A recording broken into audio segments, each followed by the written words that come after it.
Find command में हम आगे देखते हैं।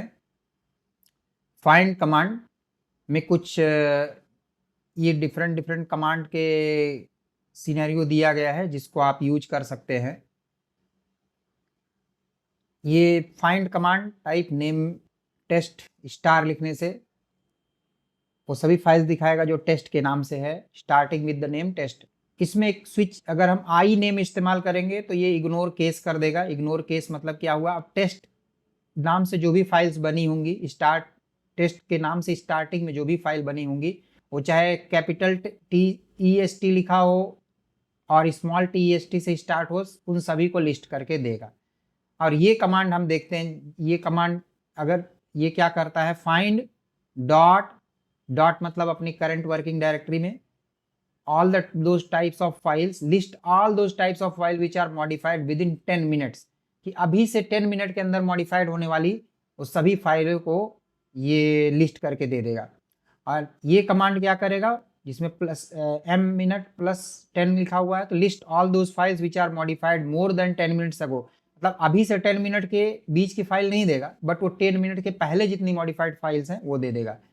और यही कमांड को हम मॉडिफाई करके इस तरह से अगर रन करेंगे तो ये क्या डिस्प्ले करेगा, it will display modified files within more than 1 minute एगो एंड लेस देन 10 मिनट्स, मतलब 1 से 10 मिनट के बीच के पहले की जो भी फाइल्स मॉडिफाइड होंगी, एक अभी पिछले 1 मिनट के पहले से लेके पिछले 10 मिनट तक की जो भी फाइल मॉडिफाइड है, उन सबको ये कमांड हमको वो सारी फाइल्स लाके हमको दिखा देगा।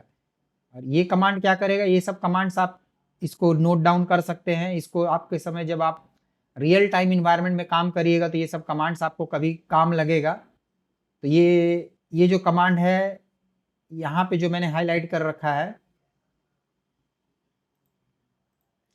ये command list all, it will list all the modified text file with in 2 weeks and this command will do, it will list all the modified text file older than 2 weeks. so इस तरह से आप files को search कर सकते हैं। तो client environment में जब अभी कभी आप काम करते तो ऐसी रिक्वायरमेंट कई बार आ जाती है कि हमको ये होता कि हम 1 वीक पहले किस फाइल में मॉडिफाई किए थे, किस फाइल में क्या मॉडिफाई किए थे, पूछी कि फाइल को लॉग निकालना है। तो ये सब फाइंड कमांड के साथ हम डिफरेंट ऑप्शंस को लगा करके हम यूज करके हम उन सभी फाइल्स को हम फाइंड कर सकते हैं। So this is all basic information about find command, so that you can use it in your day-to-day work while working with the real-time environment with the client. Now see the next command, that is grep command. So grep command क्या करता है, grep command का syntax होता है grep, ये syntax India, file name. तो grep command क्या करता है कि ग्रेप कमांड एक दी हुई सिंटेक्स को सर्च करता है कि उस फाइल में कहाँ पे प्रेजेंट है वो सिंटेक्स, वो स्ट्रिंग बेसिकली।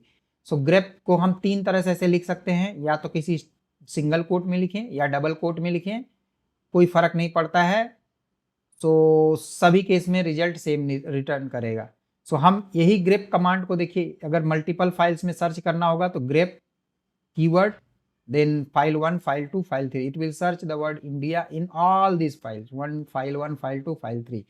अब grep के साथ हम अगर स्विच इस्तेमाल करेंगे I, तो it will ignore the case, means whether it is present in Mumbai will be present in file 1, whether it is in small letter or capital letter, it will search and display the result। so grep को ही हम ऐसे इस्तेमाल कर सकते हैं कि अगर हमको ये जो कमांड बनाया गया और डबल बिग ब्रैकेट के अंदर लिख करके SUA देन ब्रैकेट क्लोज, सो इस तरह का कमांड जब हम फायर करेंगे तो इस कमांड विल, तो ये कमांड क्या करेगा, this command will search the string Sangam SUNGAM और SANGAM। सो हमको कभी ऐसा जब कोई कीवर्ड को सर्च करना हो तो हम जिसमें हमको कन्फ्यूजन है कि नाम में A था या U था, तो हम ऐसे कमांड को मॉडिफाई करके रन कर सकते हैं। सो यहाँ पे देखिए, जैसे कि ग्रेप कमांड को ग्रेप आई और इंक्लूड स्टार, इसको हम हेलो.cpp फाइल में सर्च कर रहे हैं तो यहाँ पे देखिए इंक्लूड हैश, इंक्लूड जैसे ही लिखे तो इंक्लूड इस लाइन्स में लिखा हुआ है, वो इंक्लूड वाली पूरी लाइन आपको डिस्प्ले की जाएगी। तो देखिए यहाँ पे जैसे इंक्लूड hello.cpp लिखे तो hello.cpp नाम से कोई फाइल नहीं थी, स्मॉल, यहाँ एच स्मॉल है, यहाँ एच कैपिटल था, कैपिटल लेटर में लिखा हुआ था, इसलिए यहाँ पे कुछ डेटा डिस्प्ले नहीं किया। अब यहाँ पे देखिए इंक्लूड स्टार लिखे, अब यहाँ पे इग्नोर केस हो गया, केस इग्नोर करने की वजह से ये भी, इसको भी फाइंड आउट करके दे दिया। तो ये देखिए जैसे हमने इस कमांड को जब हमने सर्च किया लिनक्स प्रॉम्प्ट पे और grep -i और इंसर्ट को सर्च किया और इस फाइल के अंदर सर्च किया इस .txt, तो इंसर्ट इस लाइन में लिखा था insert into this some one line of text. So उस लाइन में जिसमें वो कीवर्ड इंसर्ट मिलेगा उस कंप्लीट लाइन को डिस्प्ले करेगा grep। तो इस फाइल में इतनी ही जगह पे, जो इस फाइल है 20250323022924.txt, इस फाइल के अंदर इतनी जगह पे इंसर्ट लिखा हुआ है और उसी लाइन में क्या लिखा हो ये कमांड हमको डिस्प्ले करके दे रहा है। तो grep कमांड का इस्तेमाल करके हम देख सकते हैं कि इंसर्ट को किस किस लाइन में इंसर्ट कीवर्ड लिखा हो वो सारी लाइंस को डिस्प्ले कर रहा है। अब हम देखते हैं कि किसी भी फाइल को फाइंड करना बेस्ड ऑन फाइल कंटेंट।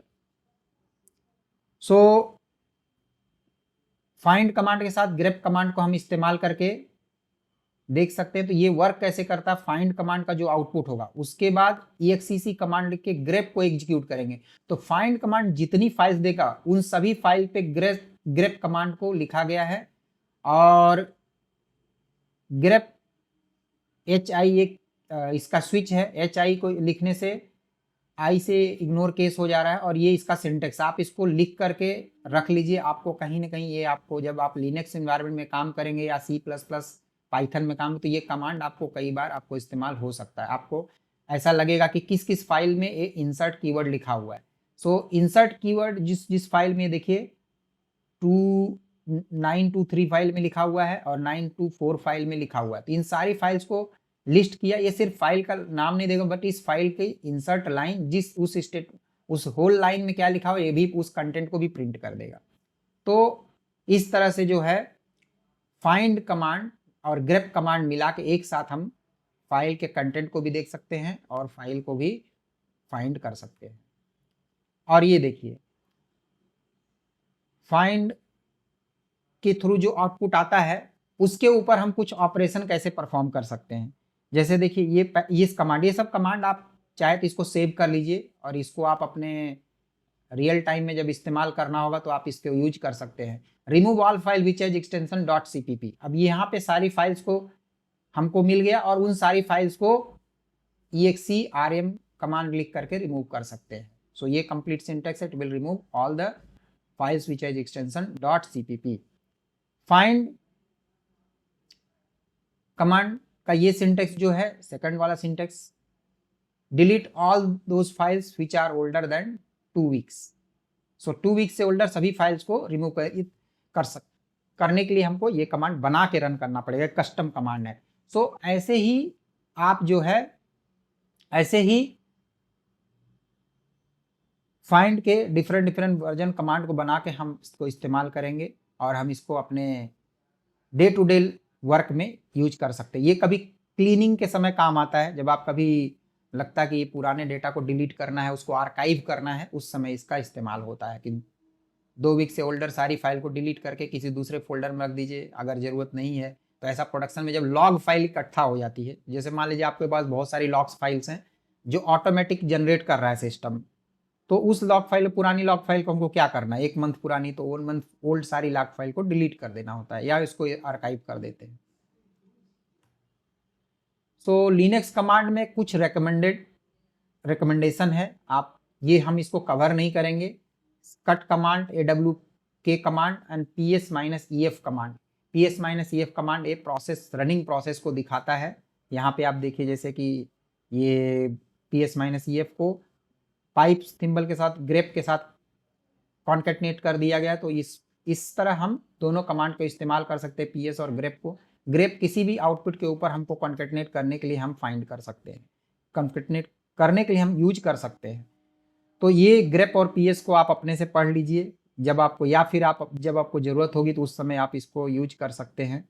और AW के कमांड भी उसी तरह है, इसको इस फंडामेंटल लेक्चर के दौरान कवर नहीं किया है, but this is cut and AWK is recommended command. If you want, you can study.